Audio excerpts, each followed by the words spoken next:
Right, hi there, second part of the Trakker diary piece. If you remember rightly, in the first part I talked about fishing a little estate lake after a fish called cluster, but unfortunately that never materialised. So what I've got to talk about is what's happened over the last 4 weeks, where during April, fishing at the 90-acre Cambridgeshire pit, the one where the client lives, and just go for a run through what's happened. It's been an incredible time for me. You know, I'd set myself like an idea that it was going to be sort of 10 nights between bites, and very difficult. We're talking less than a fish an acre, so that was the way I had it in my mind. It was going to be difficult, but what's unfolded is just unbelievable. First trip was started on the first week of April. Couldn't have timed it any better. It coincided perfectly with when the first fish of the year coming out of the venue the day before. So I got down there at first light. It's a Monday morning. Fish was showing out in the middle, quite long range, like 150 to 200 yards. Managed to get round in the closest swim to where they were showing.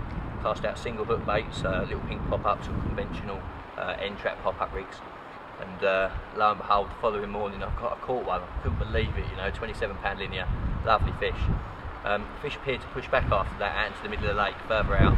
So I went out in a boat and I didn't take the rigs all the way out to the fish. I went sort of halfway and then cast the remaining distance because I didn't want to scare them. I think in hindsight I probably did scare them, because the following morning they were showing further out, and I was left thinking that could have been my fault. So next day, cast from the bank, didn't go out in the boat, kept the disturbance to a minimum, and I caught another one. I caught a 30-pound common. It just blew me away, really. It got the excitement levels out, all the big ones in the lake were due, and the takes from there were electric. Just playing in, not knowing what it could be. It could be the one you want, a fish called a client, a big scaly beast that just blows you away. Anyway, the following trip, I got down again at first light on a Monday morning, and the fish was showing quite heavily out in the middle of the lake, well out of range this time, sort of probably 150 again to 200, that sort of touch. I went in the nearest swim, cast out as far as I could, single pop-ups again, because it worked for me the week before. I didn't want to use the boat, I was scared of it, you know. I'm not a good boat angler, never used it anywhere, so I'll stick to what I know, cast from the bank, and hopefully the fish would drift onto me.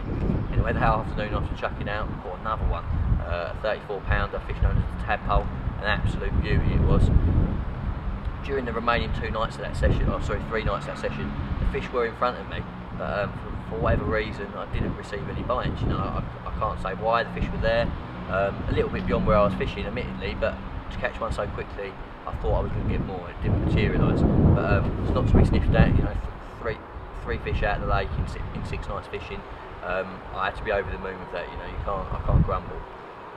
The following session, I'm trying to think what happened next. Yeah, the following session I arrived at the first light. I only had 2 nights on the third session.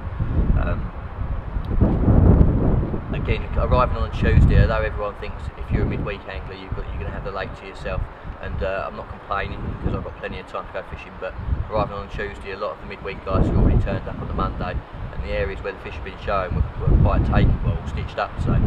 So I went in the nearest swim that I could to where the fish were showing. This was called the Life Boy, and they were out probably again 180 to 200 yards away from me, but in front of another swim's water really. So I put my gear in the swim, was a bit despondent, didn't know what to do, and then the wind swung round, so it was off my back from my peg, and I thought, well, I'm not going to get any closer than this. I'm going to cast as far as I can from here. So that's what I did. I got in the peg, used the wind assistance, give it everything I had, you know. Went out probably 150 yards, you know, a long way, like the biggest cast I was capable of, and lit enough time after casting out, only for a couple of hours. I had a 32-pounder called Veins, beautiful fish, you know, lovely fish. Recast quickly because the wind was still behind me, got it out there back on the spot, and again it's gone. 27-pounder again about an hour later after that one. So I was blown away by this, and at the time I was only fishing 2 rods. I just couldn't get my head around how quickly I was getting them, you know. It's just blowing me away, you know. I didn't expect it to be like this, but having been round the edge in the boat, it's quite apparent that there's not a lot of weed in the venue at the moment, quite barren out there. I imagine the natural food isn't like in abundance yet, and the fish have woke up because of the early weather in March, and are obviously hungry, and they've been in the same sort of area of the lake, and I'm sure if you can get a bait near them, then, well, it's proved already that a bite's quite easily to come by if you can get a bait in front of a fish.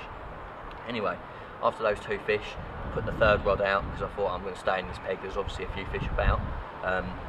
That night it rained hard and the wind swung directly sort of, well, it was into me but across me slightly to the left, like southeasterly, really strong. Waves, I had to batten down hatches, peg every point on the bivvy, And at first light I was up watching, I see a few jump out. They're again much further out than I was fishing, like 180 yards. And I was sitting there thinking, oh God, maybe they're going to back off this wind, because they've got like a bit of a reputation for not liking the wind and pushing away into the calmer bits. But as I was sitting there pacing the banks, wondering whether I needed to move and if the fish were backing off, I had an absolute belter on the left-hand rod. The fight was incredible. I had it on probably for 45 minutes, which is a very long time. But the most extraordinary thing about it was the distance it kept between me in the early part of the fight. I imagine for sort of 20-25 minutes, the fish was over 100 yards out, which is mental. You know, I've never had that from a fish, and all the time I could tell when I was going in line, it was taking so long for me to just pull the rod back to get that wind down. I was thinking, this is a big fish, you know, it's so heavy and hard to move through the water.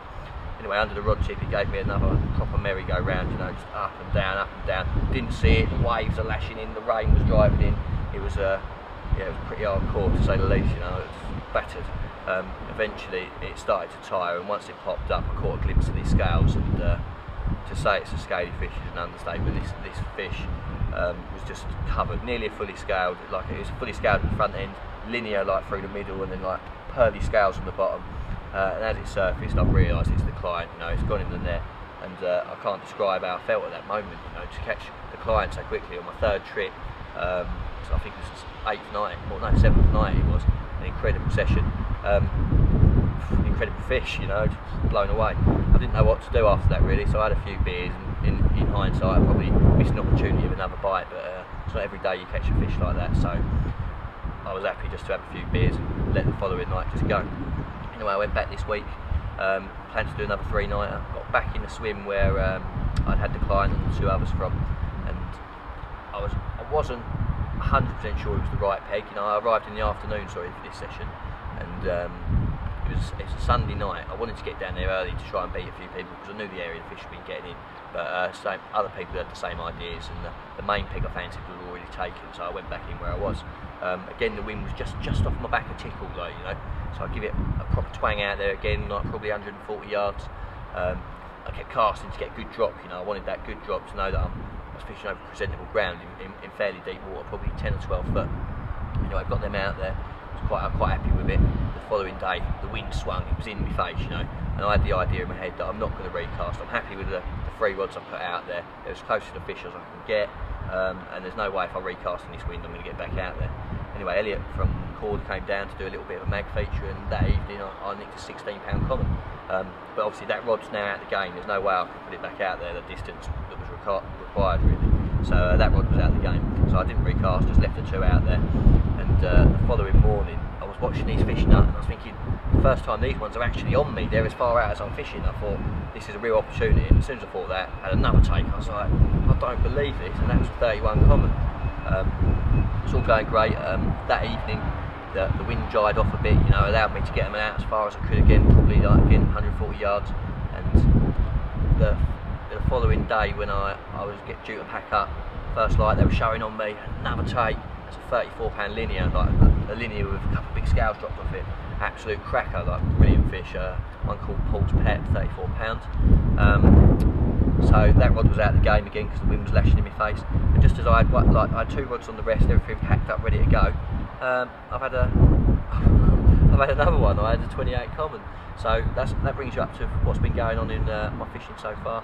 I'm going to stay on the Cambridgeshire venue. There's a few other nice ones in there, although they have been caught recently, to be truthful.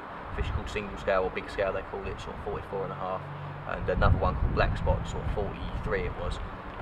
Yeah, unfortunately, like I say, they've been out. There's a couple of other gems around the 40-pound mark, a fish called Olive, a fish called, what's the other one, Marcus's, lovely fish that, covered in scales up the head end. So I'm going to keep going there until at least the end of May, and I'll let you know what happens. So, nice one.